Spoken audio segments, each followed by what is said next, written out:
ভিডিওটা দেখার পর তুমি হয়তো একা থাকতে ভয় পাবে, কারণ আজকের গল্পটা একজন এমন মানুষের যাকে সবাই জান্নাতি মানুষ মনে করত, কিন্তু সেই মানুষটাই একটা মেয়ের সাথে জিনা করল, তাকে খুন করল, এমনকি মৃত্যুর আগে নিজের ঈমানও বিক্রি করে দিল। প্রশ্ন হলো, এটা কিভাবে সম্ভব? উত্তরটা জানলে তুমি বুঝবে শয়তান কতটা ভয়ঙ্করভাবে আমাদের ধ্বংস করতে পারে। অনেক বছর আগে একটি ছোট শান্ত গ্রাম ছিল। সেই গ্রামে বাস করতেন একজন হুজুর। তিনি ছিলেন হাফেজে কুরআন, 5 ওয়াক্ত নামাজ জামাতে পড়তেন, মানুষকে কুরআন শেখাতেন, দ্বীনের কথা বলতেন। বিসমিল্লাহির রহমানির রহিম, আলহামদুলিল্লাহি রাব্বিল আলামিন, আর রহমানির রহিম, মালিক ইয়াউমিদ্দিন, ইয়্যাকা না'বুদু ওয়া ইয়্যাকা নাস্তাঈন। গ্রামের মানুষ তাকে এতটাই বিশ্বাস করত যে কেউ যদি কোনো গুরুত্বপূর্ণ জিনিস রাখতে চাইত তাহলে তার কাছেই আমানত রাখত। মানুষ বলতো, এই মানুষটা কখনো বিশ্বাসঘাতকতা করবে না। সেই একই গ্রামে ছিল একজন যুবক। তার ছিল একটি ছোট বোন। মেয়েটি ছিল পর্দাশীল, নেককার, লজ্জাশীলা। একদিন সেই যুবক ব্যবসার জন্য দূর দেশে যাওয়ার সিদ্ধান্ত নিল, কিন্তু তার মনে একটাই চিন্তা, আমি তো চলে যাব, কিন্তু আমার বোনকে রেখে যাব কার কাছে? অনেক ভেবে সে সেই হুজুরের কাছে গেল। সে বলল, হুজুর, আমি কয়েক মাসের জন্য বাইরে যাচ্ছি, আমার বোনকে আপনার কাছে আমানত রাখলাম। হুজুর প্রথমে রাজি হলেন না। তিনি বললেন, আমি একা মানুষ, এটা ঠিক হবে না।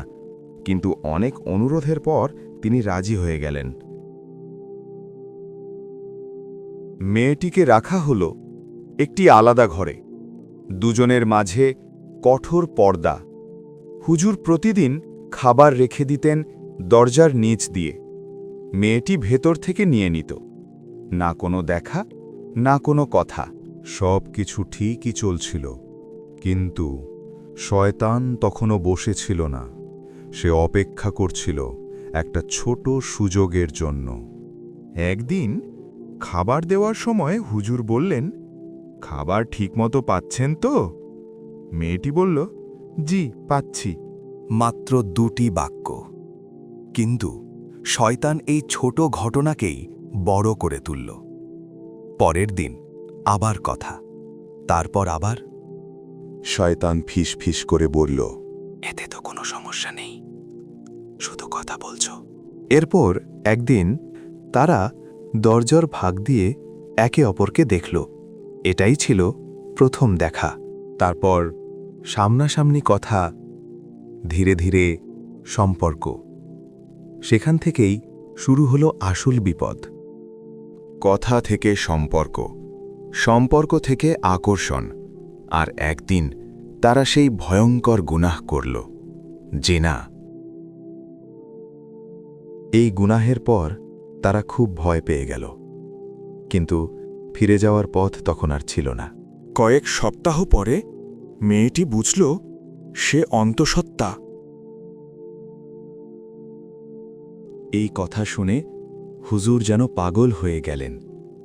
তিনি ভাবতে লাগলেন, সব শেষ, আমার সম্মান শেষ। ঠিক তখনই শয়তান আবার এলো। সে বলল, সমাধান আছে, তাকে মেরে ফেলো। অনেক দ্বিধার পর শয়তানের প্রলোভনে পড়ে সেই হাফেজ এক ভয়ঙ্কর কাজ করলেন। তিনি সেই নিরপরাধ মেয়েটিকে হত্যা করলেন। কয়েক মাস পরে মেয়েটির ভাই ফিরে এলো। আমার বোন কোথায়? সে পালিয়ে গেছে। কিন্তু হুজুরের চালচলন দেখে তার ভাই হুজুরের কথা বিশ্বাস করল না।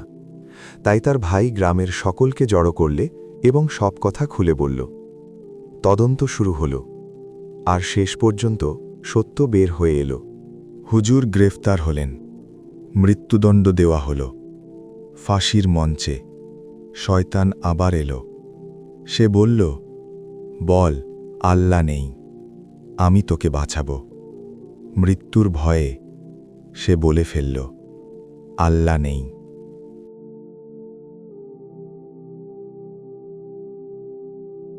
এইভাবেই একজন ধার্মিক মানুষ ধীরে ধীরে শয়তানের ধোঁকায় ধ্বংস হয়ে গেল।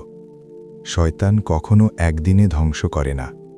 প্রথমে কথা, তারপর সম্পর্ক, তারপর জিনা, তারপর খুন, শেষে ঈমান হারানো। আল্লাহ আমাদের সবাইকে হেফাজত করুন। আমাদের ঈমানকে মৃত্যু পর্যন্ত অটুট রাখুন। আমিন।